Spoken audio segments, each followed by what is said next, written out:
ಈ ಚಕ್ರವು ನಮ್ಮ ಬೆನ್ನುಹುರಿಯ ಅಂದ್ರೆ ನಮ್ಮ ಸ್ಪೈನ್ನ ಕೆಳಭಾಗದಲ್ಲಿದೆ. ಇದು ಕೆಳಗಿನಿಂದ ಸತತವಾಗಿ ಮೇಲಕ್ಕೆ ಶಕ್ತಿ ಪೂರೈಸುತ್ತಿರುತ್ತದೆ. ಈ ಪ್ರಾಣಶಕ್ತಿ, ಈ ಎನರ್ಜಿಯು 3 ಮುಖ್ಯ ಭಾಗಗಳಾಗಿ ಒಡೆದು ಇಡ, ಪಿಂಗಳ, ಸುಷುಮ್ನ ನಾಡಿಗಳ ಮುಖಾಂತರ ಏರತೊಡಗುತ್ತದೆ.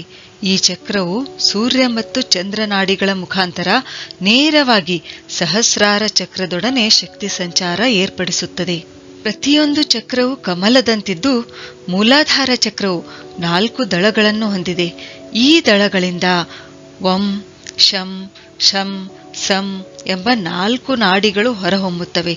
ಇದು ಕೆಂಪು ವರ್ಣದ ಸೃಷ್ಟಿಯ ಮೂಲ ಚಕ್ರ. ಹಾಗಾದ್ರೆ ಇಲ್ಲಿ ಈ ಮೂಲಾಧಾರ ಚಕ್ರವನ್ನು ಆಕ್ಟಿವೇಟ್ ಮಾಡಲು, ಸ್ಟ್ರಾಂಗ್ ಮಾಡಲು ಕೆಂಪು ಬಣ್ಣದ ಬಟ್ಟೆ ಧರಿಸಬಹುದು. ಮನೆಯಲ್ಲಿ ಕೆಂಪು ಬಣ್ಣದ ವಸ್ತುಗಳನ್ನು ಇಡಬಹುದು. ಸ್ವಲ್ಪ ಯೋಚನೆ ಮಾಡಿ, ಪ್ರಪೋಸ್ ಮಾಡುವಾಗ ಕೆಂಪು ಬಣ್ಣದ ಗುಲಾಬಿ ಹೂವನ್ನೇ ಯಾಕೆ ಕೊಡ್ತಾರೆ?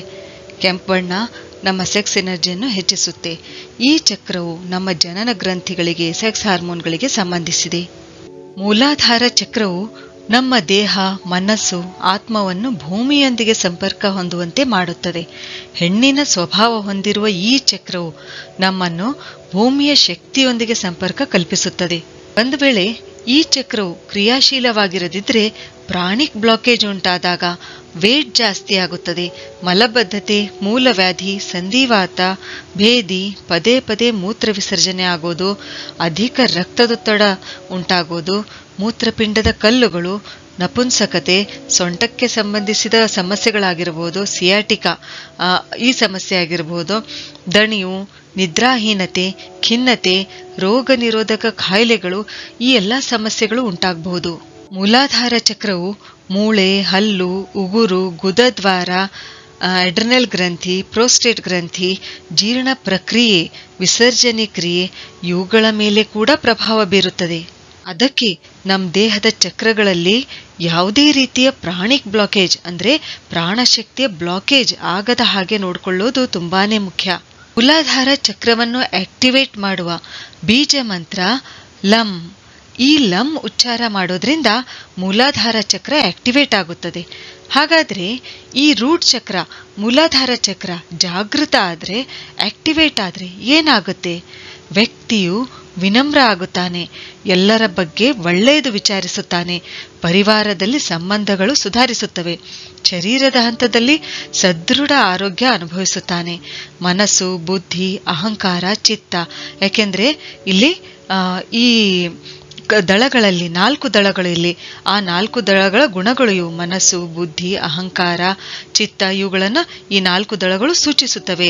ಇವುಗಳ ಬಗ್ಗೆ ತಿಳಿದುಕೊಳ್ಳಲು ಪ್ರಾರಂಭಿಸುತ್ತಾನೆ. ಆಮೇಲೆ ಸ್ವತಂತ್ರ ಮನೋಭಾವ, ಬಲ, ಸ್ಥಿರತೆ, ಉತ್ತಮ ಪಚನ ಶಕ್ತಿಯನ್ನು ಅನುಭವಿಸುತ್ತಾನೆ. ಜೀವನದಲ್ಲಿ ಹೆಚ್ಚು ಉತ್ಸಾಹ ಅನುಭವಿಸುತ್ತಾನೆ. ಒಂದ್ ವೇಳೆ ಈ ಚಕ್ರ ಜಡವಾಗಿದ್ದರೆ ವ್ಯಕ್ತಿಯೂ ಕೂಡ ಜಡವಾಗಿರುತ್ತಾನೆ. ಈ ಮೂಲಾಧಾರ ಚಕ್ರವನ್ನು ಅರಳಿಸಲು, ಆಕ್ಟಿವೇಟ್ ಮಾಡಲು, ಸ್ಟ್ರೆಂಥನ್ ಮಾಡಲು ಏನೇನ್ ಮಾಡಬಹುದು? ಅಶ್ವಿನಿ ಮುದ್ರೆ ಮಾಡಬೇಕು. ಅದು ಹೇಗೆ ಅಂದ್ರೆ ಪದ್ಮಾಸನ ಅಥವಾ ವಜ್ರಾಸನದಲ್ಲಿ ಕುಳಿತು ಎನಸ್ ಅಂದ್ರೆ ಗುದದ್ವಾರ ಅದನ್ನ ನಾವು ಮೇಲಕ್ಕೆ ಸೆಳೆದುಕೊಳ್ಬೇಕು, ಅಂದ್ರೆ ಒಳಗೆ ಎಳೆದುಕೊಳ್ಬೇಕು. ಇದೇನಂತಂದ್ರೆ ಉಸಿರು ದೀರ್ಘವಾಗಿ ಒಳಗೆ ಎಳೆದುಕೊಳ್ಳುತ್ತಾ ಮಾಡ್ತಕ್ಕಂಥ ಕ್ರಿಯೆ ಮಾಡ್ಬೇಕು. ಆ ರೀತಿಯಾಗಿ ಮಾಡಬೇಕು. ಕೆಲವು ಸೆಕೆಂಡ್ಗಳ ಕಾಲ ಉಸಿರನ್ನ ಒಳಗೆ ಹಿಡಿದುಕೊಂಡು ಇದೇ ಸ್ಥಿತಿಯಲ್ಲಿರಬೇಕು. ನಿಧಾನವಾಗಿ ಉಸಿರನ್ನ ಬಿಡುತ್ತಾ ಏನ್ ಮಾಡ್ಬೇಕು, ನಮ್ಮ ಗುದದ್ವಾರವನ್ನ ಸಡಿಲಗೊಳಿಸಬೇಕು. ಇದನ್ನೇ ನಾವು ಅಶ್ವಿನಿ ಮುದ್ರೆ ಅಂತ ಹೇಳ್ತೀವಿ. ಇದನ್ನ ಖಾಲಿ ಹೊಟ್ಟೆಯಲ್ಲೇ ಮಾಡಬೇಕು. ಹೀಗೆ 15ರಿಂದ 20 ಸಲ ಮಾಡಬೇಕು. ಈ ಅಶ್ವಿನಿ ಮುದ್ರೆಯು ನಮ್ಮ ಪ್ರಾಣ ಶಕ್ತಿಯನ್ನು ಅನೇಕ ಪಟ್ಟು ಜಾಸ್ತಿ ಮಾಡುತ್ತೆ. ಬ್ರಹ್ಮಚರ್ಯ ಪಾಲನೆಗೆ ಇದು ತುಂಬಾನೇ ಉಪಯುಕ್ತವಾಗಿದೆ. ಮತ್ತು ಮೂಲಾಧಾರ ಚಕ್ರವನ್ನು, ನಮ್ಮ ರೂಟ್ ಚಕ್ರವನ್ನು ಇದು ಸ್ಟ್ರೆಂಥನ್ ಮಾಡುತ್ತೆ. ನಮ್ಮ ಮೂಲಾಧಾರ ಚಕ್ರವನ್ನು ಸ್ಟ್ರೆಂಥನ್ ಮಾಡ್ತಕ್ಕಂಥ, ಬಲಪಡಿಸ್ತಕ್ಕಂಥ ಆಸನಗಳು ಯಾವಂತಂದ್ರೆ ಅರ್ಧ ಮತ್ಸ್ಯೇಂದ್ರಾಸನ, ಆಮೇಲೆ ತಾಡಾಸನ, ಸೇತುಬಂಧಾಸನ, ವೀರಭದ್ರಾಸನ. ಇವೇನ್ ಮಾಡುತ್ತವೆ? ರೂಟ್ ಚಕ್ರವನ್ನ, ನಮ್ಮ ಮೂಲಾಧಾರ ಚಕ್ರವನ್ನ ಬಲಪಡಿಸುತ್ತವೆ. ಕೆಂಪು ಬಣ್ಣದ ಬಟ್ಟೆ ಧರಿಸೋದು, ಕೆಂಪು ವಸ್ತುಗಳನ್ನ ಬಳಸೋದು ಕೂಡ ಏನಂತಂದ್ರೆ ರೂಟ್ ಚಕ್ರವನ್ನ ಬಲಪಡಿಸುತ್ತೆ. ಬೀಜ ಮಂತ್ರದ ಉಚ್ಚಾರದಿಂದ ಕೂಡ ನಾವು ಮೂಲಾಧಾರ ಚಕ್ರವನ್ನ ಬಲಪಡಿಸ್ಕೊಳ್ಬಹುದು.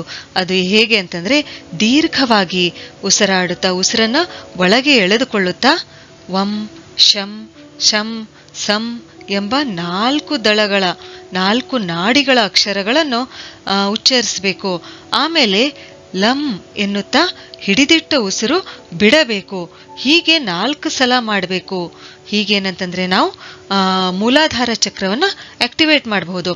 ಅಶ್ವಿನಿ ಮುದ್ರೆ ಮಾಡೋದ್ರಿಂದ, ಆಮೇಲೆ ಯೋಗಾಸನಗಳನ್ನ ಮಾಡೋದ್ರಿಂದ, ಅರ್ಧ ಮತ್ಸ್ಯೇಂದ್ರಾಸನ ಆಗಿರ್ಬೋದು, ತಾಡಾಸನ, ಸೇತುಬಂಧಾಸನ, ವೀರಭದ್ರಾಸನ ಮಾಡೋದ್ರಿಂದ, ಆಮೇಲೆ ಕೆಂಪು ಬಣ್ಣದ ಬಟ್ಟೆ ಧರಿಸೋದು ಅಥವಾ ಕೆಂಪು ಬಣ್ಣದ ವಸ್ತುಗಳನ್ನ ಬಳಸೋದ್ರಿಂದ, ಆಮೇಲೆ ಬೀಜ ಮಂತ್ರದ ಉಚ್ಚಾರದಿಂದ ವಂ ಶಂ ಶಂ ಸಂ ಎಂಬ 4 ದಳಗಳ ಈ 4 ಅಕ್ಷರಗಳ ಉಚ್ಚರಿಸೋದ್ರಿಂದ, ಆಮೇಲೆ ಉಸಿರನ್ನ ಹೊರಗೆ ಬಿಡ್ತಾ ಲಂ ಅಂತಕ್ಕಂಥ ಉಚ್ಚಾರನ ಮಾಡೋದ್ರಿಂದ ನಾವು ನಮ್ಮ ಮೂಲಾಧಾರ ಚಕ್ರವನ್ನ ಆಕ್ಟಿವೇಟ್ ಮಾಡಬಹುದು.